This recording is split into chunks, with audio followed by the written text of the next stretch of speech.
Гүлденген аула жобасы жайында естуің бар ма? Гүлденген аула жобасы аясында тұрғындар бізбен бірге өз аулаларын гүлдендіруде. Ендеше нәтижесін бірге тамашалайық.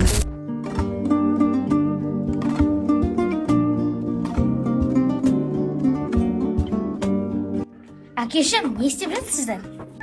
Қыздарым, мынау қазір көктем келе жатыр. Осы көктемде гүл егіп, жер көктің бәрін гүлдендіру керек болып жатыр. Гүлдің әдемі болу үшін, оның сабағы мықты болу үшін, тамыры мықты болу керек оның. Тамыры мықты болу үшін оған міндетті түрде күтім керек. Дәл сол сияқты сендердің де мейірімді, қамқор, ақылды қыз болуларың үшін сендерге де мейірім мен қамқор керек. Сол себептен де қазір осындай гүл егіп жатырмын, қыздарым. Әкешім, мен де егіп көрсем бола ма? Әрине болады, қызым.